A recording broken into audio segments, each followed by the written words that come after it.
So what happened here apparently is that some terrorists tried to kill Australians. Ray Hadley and Scott Morrison picked up on it. Why wasn't it a big issue? Well, probably not a big issue because it wasn't a bomb in any normal, meaningful sense of the word. But if that's the case, then why are issues like this, incidents are sort of picked up and exaggerated as they are? It seems to come under this topic. I don't know about that, but look what happened. The claim is a bomb requires a detonator, it requires explosives, and then it requires metal which will turn into shrapnel. Here we have some common household goods, Aerogard, was supposed to be a bottle of baby oil in one case, and then a singlet or a towel soaked in canola oil.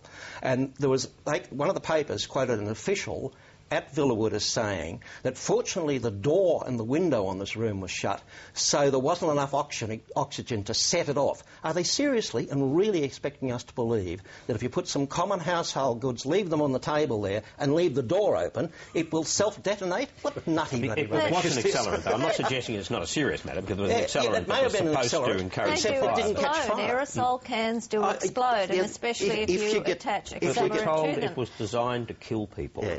Well, gee, Journo beats up story. What a surprise. There was a fire in the room. But the fact is that the Minister wasn't told about it. You've got to show that the canola oil, when lit, gives enough heat. And I think that was the most significant part of it. George?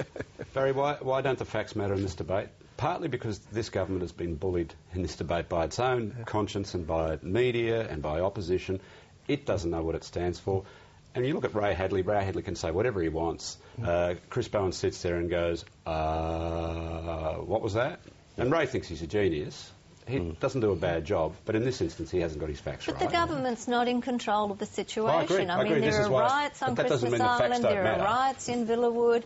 It's a miracle that no one has been hurt or killed so far in what's happened. So the fact is the government can't control the situation. The fact also is that Ray Hadley seems also to be privy to a lot more information than Chris Bowen is. So that leaves Bowen in an even more vulnerable position. Now, I happen to think that Bowen is one of the more talented people in the government, and I think what is happening to him is a shame. I don't think that Gillard did any favours to him by putting him in the job. Counting down the days until he gets another portfolio. Let's go back to the... He's very exposed. Yeah, let's go back to the original issue that we're talking about now, and we'll hear from both Tony Abbott and Julia Gillard.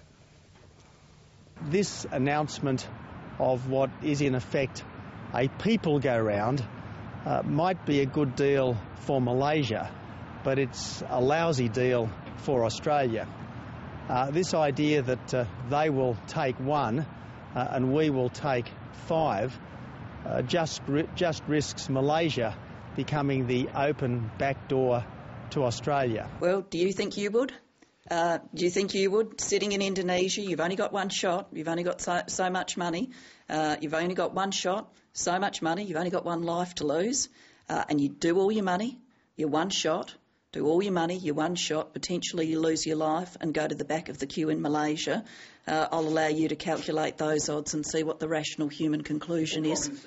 So that's the rationale. So if you want to make the journey, you're rolling the dice, because you'll probably end up back in the queue in Malaysia. Either back in the queue or you might drown.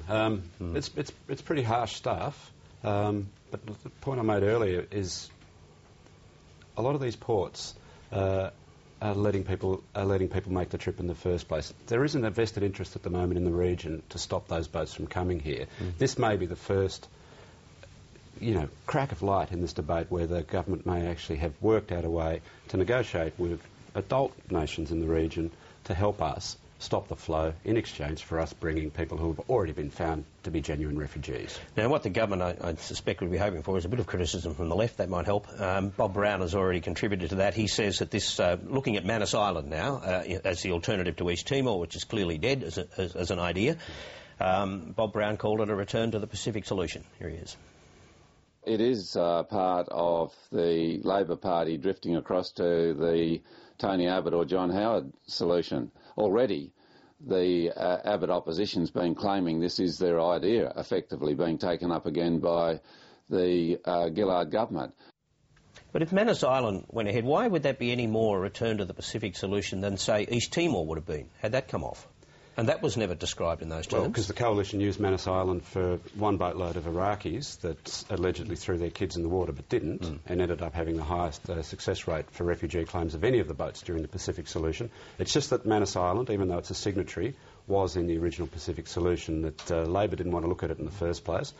They would have been smarter to have done the scoping before they made the announcement on the East Timor solution, because clearly the East Timorese weren't ready for it, and that thing was dead almost the day it was announced. It's taken them, almost a year to finally acknowledge that that doesn't work.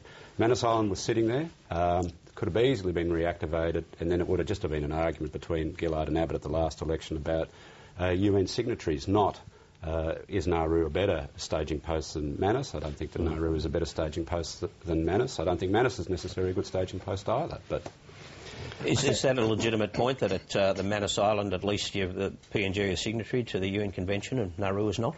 North Malaysia. Nor is Malaysia, exactly. So what does it matter? The other interesting thing, I think, here is that, while Kevin Rudd was able to negotiate a no-fly zone over Libya, he couldn't get East Timor to agree to a few boats landing in Dili. So I don't think there was all that much effort put into getting East Timor going. Well, he was told when Prime Minister not to raise it with the East Timorese because they wouldn't agree with it. That was about 1 week before he was knocked off. Then Julie Gillard announced it in the election when already Foreign Affairs was advising that it wouldn't be a goer. Just on the original introduction there, when Chris Bowen said that he expected there be demonstrations or protests over this, I think he really meant, I hope there will be, because he sees votes in what they're But that's over Malaysia. Yeah. But the Manus Island thing, quite separately, is there a place for that in the whole suite of responses to this? There has to be. Yep. There has to be, because this deal with Malaysia is only, as they said yesterday, one step in the process, and Manus Island is still a live option. So they still have to proceed with an offshore processing centre. So the most likely place at the moment is Manus Island, so they can't just let it drop off.